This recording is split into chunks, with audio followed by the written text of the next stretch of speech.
বিধানসভার বিধায়ক গণেশ চন্দ্র মণ্ডলের সহায়তায় বারুইপুর পুলিশ জেলার পুলিশ সুপার পলাশ চন্দ্র ঢালির উপস্থিতিতে বিনা ব্যয়ে সচেতনতা শিবির ও স্বাস্থ্য শিবিরের আয়োজন জয়নগর 2 নম্বর ব্লকের চুপিঝাড়া আদিবাসী পাড়ায়। এই শিবিরে নারী পাচার, বাধাবন্ধ অংশ, বাল্যবিবাহ, স্কুলছুট, ইঁদুরডালা প্রতিরোধের জন্য চাষের জমিতে বিদ্যুৎবাহী তারের প্রয়োগ বিষয়ক সচেতনতা দেওয়া হয়।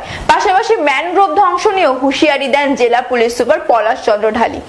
বারুইপুর পুলিশ জেলার উদ্যোগে কুলতলি থানা ও চুপড়িঝাড়া গ্রাম পঞ্চায়েতের ব্যবস্থাপনায় কুলতলি বিধানসভার বিধায়ক গণেশ চন্দ্র মণ্ডলের সহায়তায় বারুইপুর পুলিশ জেলার পুলিশ সুপার পলাশ চন্দ্র ঢালির উপস্থিতিতে বিনা ব্যয়ে সচেতনতা শিবির ও স্বাস্থ্য শিবির হলো জয়নগর 2 নম্বর ব্লকের চুপড়িঝাড়া আদিবাসী পাড়ায় আজ 23শে ফেব্রুয়ারি শুক্রবার সকাল 11টা নাগাদ, যেখানে উপস্থিত একাধিক প্রশাসনিক আধিকারিক।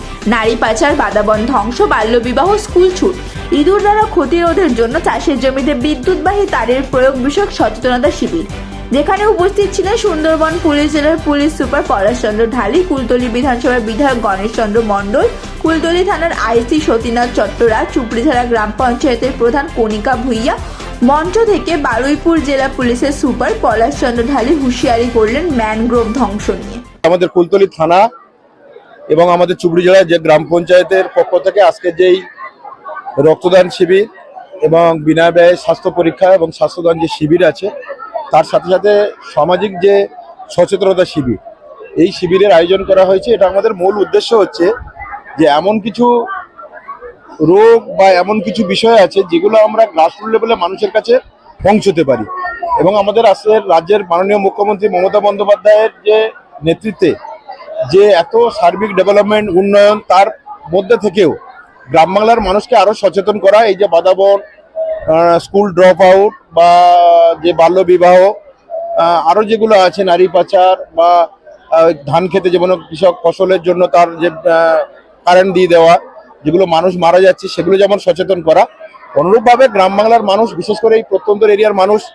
প্রাথমিক চিকিৎসা ছাড়া অনেক দূরে হসপিটালে যেতে হয়, সেই জন্য একদম গ্রাসরুট লেভেলে মানুষের কাছে পৌঁছে আমরা এই পরিষেবাগুলো দিতে চাইছি। প্রথমে সাধুবাদ জানাই আমাদের দক্ষিণ চব্বিশ পরগনা জেলা প্রশাসন যে উদ্যোগ নিয়ে আমাদের কুলতলি পিছিয়ে পড়া গ্রাম পঞ্চায়েত চুপড়িঝাড়া, এই পঞ্চায়েতের অধীনে আমাদের যে ঢাকির মুখ বা 188 বুথ, এটা আমাদের আদিবাসী অধ্যুষিত বুথ।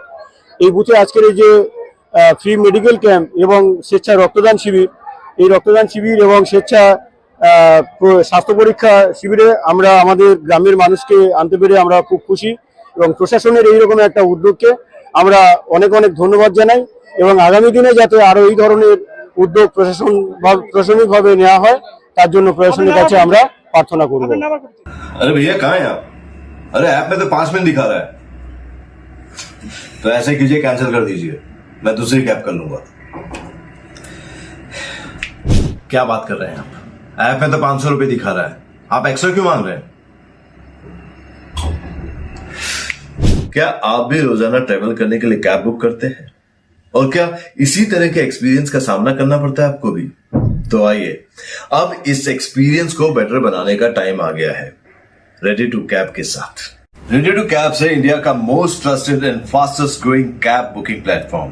रेडी टू कैब्स पर आपको कैब बुकिंग सर्विसेज ही नहीं बल्कि यहाँ पर आप local taxi, rickshaw, AC non AC taxi सब बुक कर सकते हैं। और सबसे अच्छी बात तो ये है कि यहाँ पर आप अपना फेयर खुद डिसाइड करते हैं, है ना ये अच्छी बात।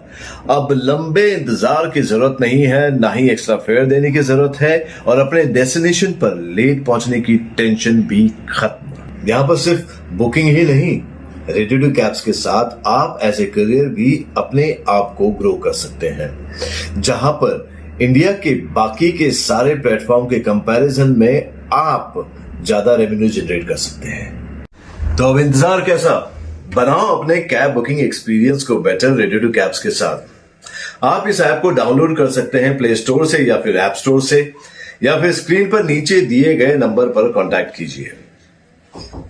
मिलते हैं। আমরা ওই ইনিশিয়েটিভ অনুযায়ী আমাদের আজকে এই কুলতলি পিএস থেকে আমরা শুরু করলাম, বিভিন্ন জায়গায় বিভিন্ন গ্রাম পঞ্চায়েত আমরা যাব। আমাদের দুটো মেন উদ্দেশ্য আছে, এক হচ্ছে বিনামূল্যে আমাদের এখানে একটা রক্তদান শিবির করা, প্লাস বিনা ব্যয় স্বাস্থ্য শিবির করা। আর সেকেন্ড মেইন ইম্পর্টেন্ট হচ্ছে মানুষের মধ্যে একটা সচেতন জানানো। সচেতন কিসের ভিত্তিতে? এক হচ্ছে বাল্য বিবাহকে বন্ধ করতে হবে। দুই হচ্ছে আমাদের স্কুলে যে ছোট ছোট বাচ্চারা শিশুরা গিয়ে যে পড়াশোনা থেকে ওখান থেকে ছাড় হচ্ছে, ওটাকে আমাদেরকে আটক করতে হবে। থার্ড হচ্ছে আমাদের এখানে বিভিন্ন ক্ষেত্রে দেখা যায়, হয়তো এখন এটা অনেক কমে গেছে, কিন্তু কিছু কিছু ক্ষেত্রে নারী পাচারের এখানে একটা হিস্ট্রি আছে, ওটাকে আমাদের আটকাতে হবে। চার হচ্ছে আমাদের এখানে বাদাবন বলে অনেক জায়গায় দেখা যাচ্ছে, বিভিন্ন জায়গায় বিভিন্ন সময় কিছু কিছু লোকজন ওটা ডাল টাল কেটে নিচ্ছে, ওটাকে আমাদেরকে আটক করতে হবে। এইসব হচ্ছে আমাদের মূল উদ্দেশ্য। আর মেন ইম্পর্টেন্ট একটা মানে এই এলাকায়, এই এরিয়াতে একটা অদ্ভুত একটা জিনিস আমরা দেখতে পাচ্ছি, কি ধানের ক্ষেতে মানুষ বিদ্যুতের তার ছেড়ে দেয়, ওটাতে অনেক লোক হয়তো কিছু কিছু ক্ষেত্রে দেখা যাচ্ছে কি মারাও যাচ্ছেন। তো এইসব জিনিসগুলো আমাদেরকে মানুষের কাছে পৌঁছানো, ওদের মধ্যে একটা সচেতন জাগানো, এটা হচ্ছে পুলিশ প্রশাসন পক্ষ থেকে এটা একটা ইনিশিয়েটিভ নেওয়া হলো। আমরা যাচ্ছি, অনেক দূরে দূরে যাচ্ছি, যেখানে মানুষ আছে, একসঙ্গে নিয়ে সকলকে করে এই সচেতন বার্তাটা আমরা পৌঁছাবো।